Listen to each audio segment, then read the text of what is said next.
सो hey guys, मेरा नाम है सफल विसन और आज हम स्टार्ट करने जा रहे हैं हमारा कोन सिलेंडर और जनरेटिंग लाइन का लेक्चर नंबर 20। और लास्ट लेक्चर तक हमने आपको क्वेश्चन नंबर 2 करवा दिया था पेज नंबर 143 पे। और आज जो है हम आपको क्वेश्चन नंबर 4 करवाने जा रहे हैं पेज नंबर 143 का। तो क्वेश्चन नंबर 4 हमारा कहता है कि find the equation of right circular cone, find the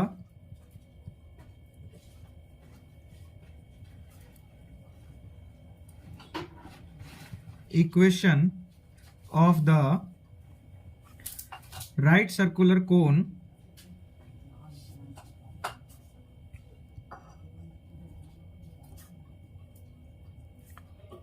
with vertex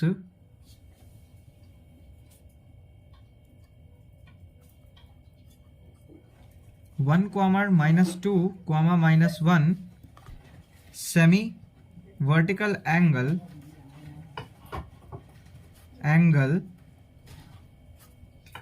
semi vertical angle 60 degree and the axis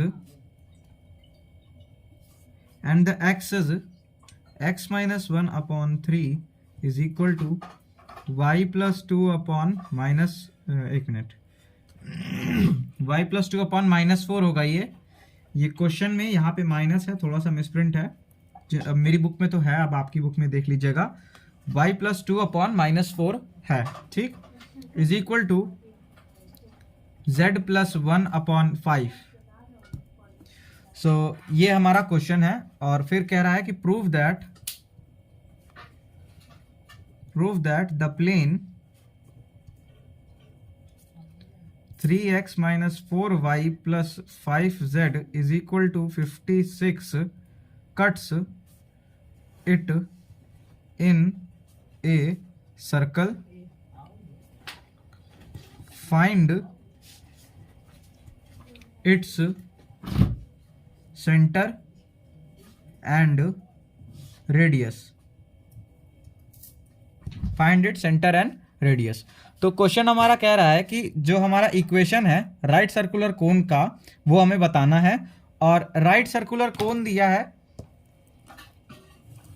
तो आप समझ गए होंगे कि उसका वर्टेक्स बताया है हमको और उसकी एक्सेस होगी, वो एक्सेस की इक्वेशन हमको बताया है। और फिर हमारा जो सेमी वर्टिकल एंगल होता है वो भी हमको बता दिया है। और फिर हमसे प्रूफ करने को क्या कह रहा है कि उस राइट सर्कुलर कोन को हमारा एक प्लेन कट कर रहा है और ये हमारे प्लेन की इक्वेशन है। अब वो प्लेन जो कट कर रहा है कोन को, उससे कई तरह के कोनिक सेक्शन बनते हैं, बट इस प्लेन के थ्रू अगर हम वो वाले अपने राइट सर्कुलर कोन को कट कर रहे हैं तो हमें एक सर्कल मिल रहा है, ये हमको शो करना है। और फिर उस सर्कल का सेंटर और रेडियस भी हमको फाइंड आउट करना है इस क्वेश्चन में। तो आई होप आपको क्वेश्चन समझ में आ गया होगा कि इस क्वेश्चन में पूछ क्या रहा है। और चलिए आइए इसके एक बार इसको समझ लेते हैं हम डायग्राम के हेल्प से और फिर इसके सॉल्यूशन की तरफ बढ़ते हैं। तो यहाँ पे अगर हम ध्यान दें तो कुछ इस तरह से हमारा कोन है।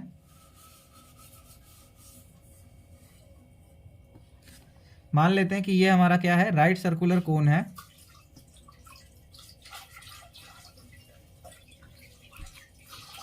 जिसका वर्टेक्स है ये, और वर्टेक्स क्या बताया गया है, वर्टेक्स को हम O मान लेते हैं और 1, -2, -1 वर्टेक्स का कोऑर्डिनेट बताया गया है। अब कह रहा है कि हमारे इस कोन को और इस कोन की ये एक्सेस भी हमको गिवन है। ये हमारी क्या है, कोन की एक्सेस है। और इस एक्सेस की जो इक्वेशन गिवन है वो किस तरह से गिवन है वो आप लिख सकते हो। इसको हम कोई इक्वेशन बना दे रहे हैं और गिवन करके उसको बता देंगे। तो ये हमारा क्या है, इक्वेशन नंबर 1 है, ठीक, इसको 1 कह देते हैं इक्वेशन नंबर। अब कह रहा है कि हमारा एक प्लेन है, ये प्लेन मान लेते हैं इस तरह से, और ये जो प्लेन है ये हमारे कोन को कट कर रहा है और कोन से कट होने पे ये एक सर्कल जनरेट कर रहा है। इस तरह से हमारे पास एक सर्कल जनरेट हो रहा है।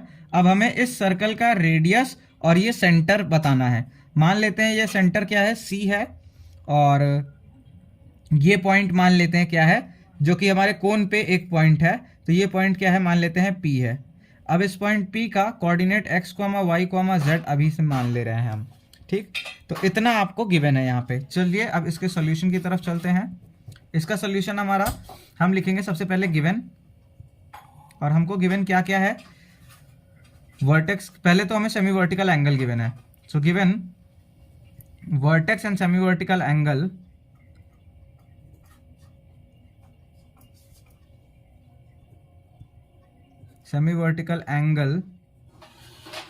as 1, -2, -1 and 60 degree, और equation of axis of cone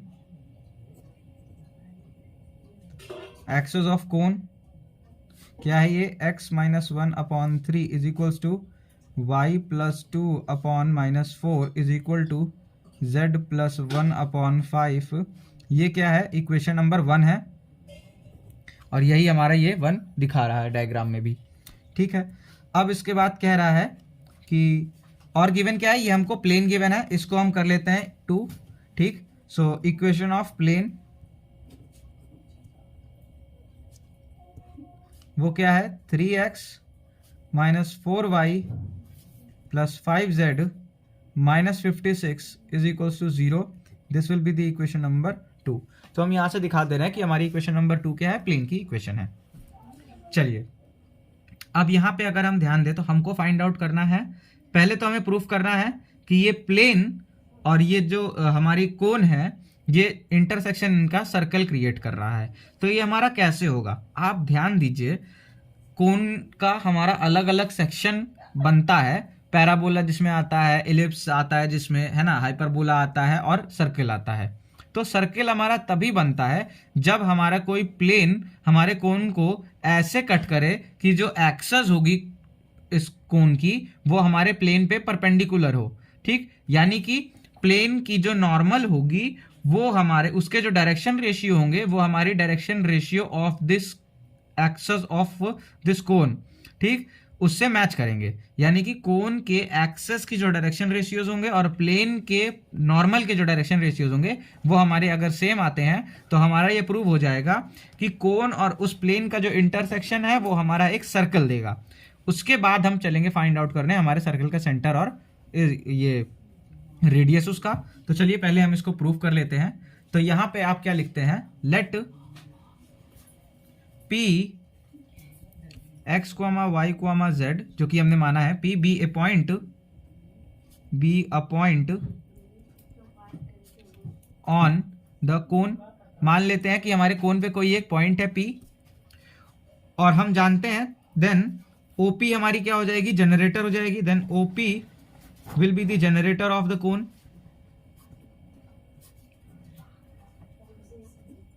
generator of the cone, then OP will be the generator of the cone। तो OP हमारा क्या हो जाएगा, ये हमारी जनरेटर हो जाएगी इस कोन की। और अगर ये हमारी जनरेटर हो गई तो अब ध्यान से देखिए, एक्सेस तो हमारे पास है ही है, क्या हम इस जनरेटर की इक्वेशन लिख सकते हैं? एक पॉइंट इसमें पता है और हमें इसका डायरेक्शन रेशियो चाहिए। ठीक, तो फिलहाल हमको इसके डायरेक्शन इसकी इक्वेशन लिखने की जरूरत नहीं पड़ेगी। ठीक, हमको यहाँ पे क्या करना है, सिर्फ डायरेक्शन रेशियोज चाहिए इस ओपी लाइन का। ठीक है, क्यों, क्योंकि ये एंगल हमको गिवन है 60 डिग्री, है ना। तो इस ओपी जनरेटर का हमको केवल डायरेक्शन रेशियो चाहिए। The DRS direction ratios of OP will be, किस तरह से होगा वो, x - 1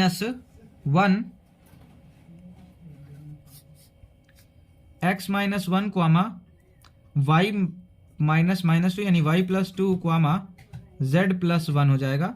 so this will be the direction ratio of the line OP। ठीक, यानी कि इस OP लाइन के अलोंग एक वेक्टर हमको पता लग गई। अब ध्यान दीजिए कि इस एक्सेस के अलोंग भी हमको एक वेक्टर पता है। ये क्या, कौन सी वेक्टर है, ये इसके इस एक्सेस के हम डायरेक्शन रेशियोज उठा ले तो। ठीक, तो इसके अलॉन्ग भी एक वेक्टर पता है, इसके अलॉन्ग ओपी जनरेटर के अलॉन्ग भी एक वेक्टर पता है, तो इन दोनों के बीच का एंगल 60 डिग्री पता है। तो वही हम एंगल वाला फॉर्मूला लगाएंगे कॉस थीटा वाला। सो कॉस यहाँ पे लिखेंगे then cos 60 degree will be equal to इसका डायरेक्शन रेशियो 3 और इसका direction ratio x-1 plus -4 times of y+2 plus 5 times of z+1 upon में अंडर रूट ऑफ 3 का square 9 plus 16 plus 25 into under root of x-1 का whole square plus y+2 का whole square plus z+1 का whole square. इतना आ गया। cos 60 degree की value क्या होती है, sin 30 डिग्री के बराबर। sin 30 डिग्री की वैल्यू होती है √3/2। सो √3/2 आ जाएगा ये। एक मिनट, sin 30 डिग्री की वैल्यू होती है 1/2, है ना। सो 1/2 आ जाएगा ये। 1/2 विल बी इक्वल टू, ऊपर आप कैलकुलेट करोगे तो वो आपका आ जाएगा, वो आप ऐसे ही रहने दो अभी, है ना। 3 times of x-1 plus, sorry minus कर दीजिए यहाँ पे, -4 times of y+2 plus 5 times of z+1, ऐसे ही रहने दीजिए। अपॉन में इसका अगर आप करते हैं सब तो ये आ जाएगा 31, 41, 41 और 9 50, अंडर रूट 50 इंटू √50 को आप किससे मल्टीप्लाई कर रहे हैं, अंडर रूट ऑफ, सेम वही वैसे ही रहने दीजिए, x-1 का होल स्क्वायर प्लस y+2 का होल स्क्वायर प्लस z+1 का होल स्क्वायर, सेम वैसे ही रहा। तो यहां से आपका क्या आ गया, 1/2 is equal to 3 times of x-1 minus 4 times of y+2 plus 5 times of z+1 upon में √50 को आप क्या लिख सकते हैं, 5√2 अंडर रूट ऑफ x-1 का होल स्क्वायर प्लस y+2 का होल स्क्वायर प्लस z+1 का होल स्क्वायर। यहां से इसमें मल्टीप्लाई करते हैं, क्रॉस मल्टीप्लाई करेंगे आप इधर उधर, तो ये आपका आ जाएगा, इधर लिखे और फिर स्क्वायर भी कर दीजिए, इसको इधर ले जाके और इसको इधर ले जाके स्क्वायर कर दीजिए, तो ये आ जाएगा आपके पास 25, ये आ जाएगा 50 इंटू x-1 का स्क्वायर प्लस y+2 का स्क्वायर प्लस z+1 का square is equal to 2 times of 3x-1 minus 4 y+2 plus 5 z+1। ठीक, अब ये कटा तो यहाँ 25। सो ये आ गया आपका कितना, 25 टाइम्स ऑफ x-1 का होल स्क्वायर प्लस y+2 का होल स्क्वायर प्लस z+1 का whole square is equal to 3x-1 minus 4y+2 plus 5z+1। ठीक, ये आपका क्या आ गया,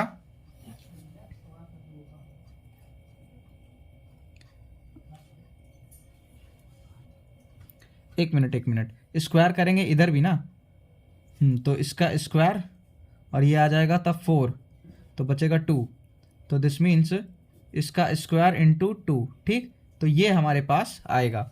यहाँ पे इसको हम स्क्वायर भी करेंगे ना, ठीक, इधर स्क्वायर कर रहे हो तो इधर भी तो करोगे, तो वही हमारे पास आ जाएगा। तो ये जो हमारे पास आया, इसको हम कोई इक्वेशन दे देते हैं, इक्वेशन स्टार, और ये हमारा क्या है, ये हमारे कोन की इक्वेशन है। ठीक, कौन से कोन की, इस राइट सर्कुलर कोन की इक्वेशन है। अब बात यहाँ पे ये है कि अगर इस कोन के इक्वेशन, मतलब इस कोन की ये इक्वेशन है हमारी, find the equation of the right circular cone, तो एक चीज तो हमने फाइंड कर ली, which is the equation of the right circular cone.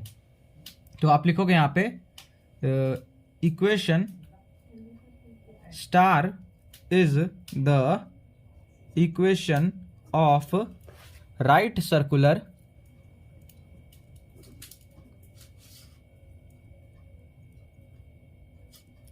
Right circular कोन।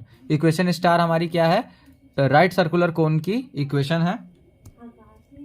अब जो है हमको फोकस करना है कि हमको पहले प्रूफ करना है कि इस कोन और इस इक्वेशन का हमारा जो इंटरसेक्शन होगा वो सर्किल होगा। सो यहाँ पे हम यूज करेंगे कि as the direction ratios of the normal of plane and the direction ratios of the axes of cone are same. This implies, ये क्या इम्प्लाई करता है कि इसी तरह आपको लैंग्वेज में प्रूफ मतलब लिख के दिखाना है। जैसे 3 -4 और 5 है हमारे कोन की एक्सेस का डायरेक्शन रेशियो, और प्लेन की जब हम बात करें तो 3 -4 और 5 यहाँ पे साफ साफ दिख रहा है कि क्या है, डायरेक्शन रेशियोज है प्लेन का, are same. So the intersection of plane and cone gives a circle. अब आपको मेन आपका अब काम आता है कि इस सर्कल का सेंटर फाइंड आउट करना है और इसका रेडियस फाइंड आउट करना है। अब ध्यान से देखिए, सेंटर और ये जो पॉइंट P है ये दोनों आपका इस प्लेन पे लाई कर रहा है, तो पॉइंट P से अभी आपको मतलब नहीं, मेन काम आपको सेंटर से है। ठीक, सेंटर आपका इस प्लेन के साथ साथ इस लाइन पे भी लाई कर रहा है ना, axis of conic line number 1। So let, यहां पे आप लिखेंगे as the centre C of the circle lies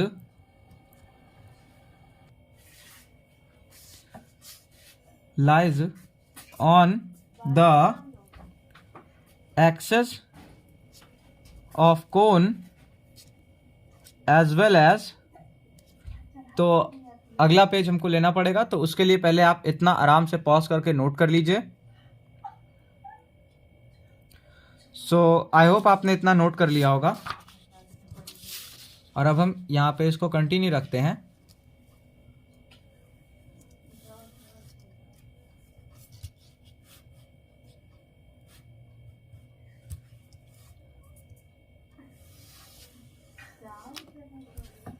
अब देखिए, तो हम यहाँ पे लिखेंगे कि as the centre C of the circle lies on the axis of the cone as well as on the plane,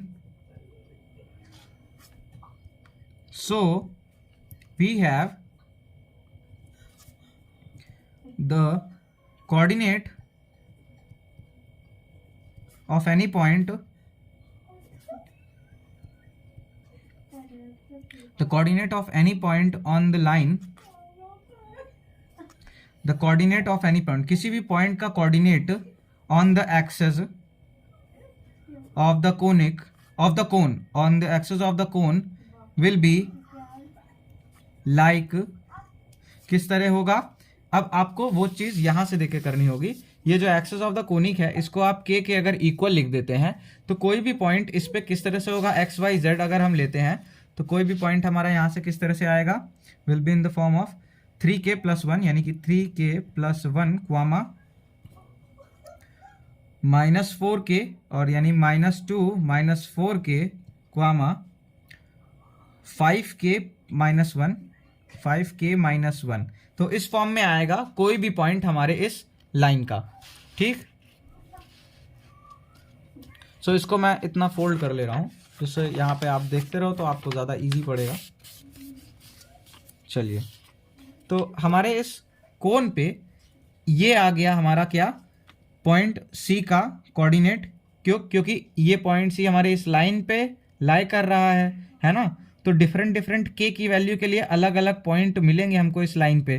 तो मान लेते हैं कोई एक पर्टिकुलर वैल्यू है के, उसके लिए हमको ये पॉइंट मिला C। ठीक, तो हम मान लेते हैं कि it will be the point, it is the point C। अब ध्यान से देखें तो ये पॉइंट C हमारा इस प्लेन पे भी लाई कर रहा है, तो ये पॉइंट C हमारे प्लेन की इक्वेशन को भी सेटिस्फाई करेगा, जो कि इक्वेशन नंबर 2 है। So this point satisfy the equation 2, equation 2 को सेटिस्फाई करेगा, और वो क्या है 3 टाइम्स ऑफ x यानी कि 3k + 1 -4 times of -2 -4k plus 5 times of 5k - 1 -56 is equals to 0। So यहाँ से आ जाएगा 9k + 3 माइनस माइनस प्लस, पहले तो यहाँ सब में प्लस हो जाएगा क्योंकि माइनस कॉमन लेके मल्टीप्लाई कर दिए, +8 + 16k + 25k -5 -56 is equals to 0। यहाँ से आ गया हमारे पास 25 और 16 फिर 50k, और ये आ गया 11 में से 5 गए 6, और यहाँ बचा इज इक्वल्स टू 50। तो ये k की वैल्यू कितनी आ गई 1 आ गई हमारी यहाँ से।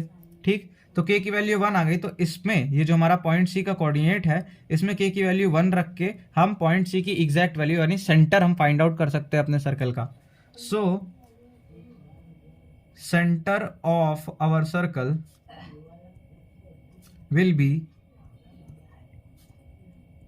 लाइक 4, -2 -4 रखेंगे तो -6, 4।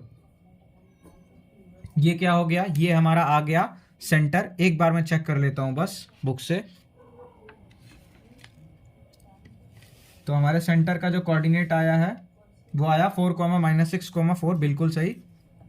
ठीक, अब इसके बाद हमको फाइंड आउट करना है इसका रेडियस। तो अब आप ध्यान से ये ट्रायंगल देखिए CPO। तो ये ट्रायंगल अगर देखें तो यहां पे लिखेंगे इन ट्रायंगल CPO किस तरह से है ये ट्रायंगल आपका, कुछ इस तरह से है,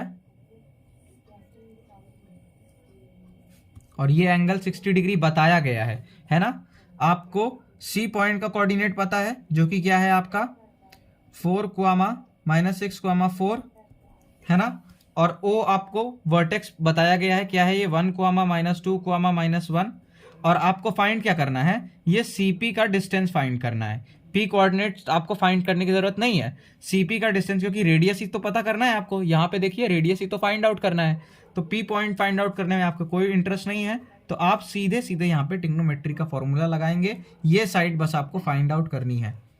सो OC इज इक्वल टू √4 -1 का होल स्क्वायर प्लस -6 + 2 का होल स्क्वायर, तो -6 + 2 का होल स्क्वायर प्लस 4 + 1 का होल स्क्वायर, और इन सब का अंडर रूट, ये हमारा OC आ जाएगा। So OC will be equal to √3 का स्क्वायर आएगा 9 प्लस ये आ जाएगा आपका -4 यानी -4 का स्क्वायर 16 और प्लस 5 का स्क्वायर 25, और ये सिंपल फिर से आ जाएगा आपका 5√2 है ना, बिकॉज ये √50 आएगा और फिर 5√2 आ जाएगा। तो यहां से इन ट्रायंगल CPO tan, ये देखिए हमको क्या चाहिए, ये एंगल पता है, परपेंडिकुलर फाइंड आउट करना है, बेस हमको पता चल गया है OC, तो tan परपेंडिकुलर और बेस पता है, तो tan is equals to perpendicular upon base. So tan 60 degree will be equal to perpendicular which means CP upon base which means OC, और tan 60 की वैल्यू कितनी होती है √3। So √3 will be equal to CP upon 5√2 which means CP will be equal to 5√6। So आपका ये radius आ गया RADIUS, radius of our circle. तो यहीं पे आपका ये क्वेश्चन भी कंप्लीट होता है। इसमें आपको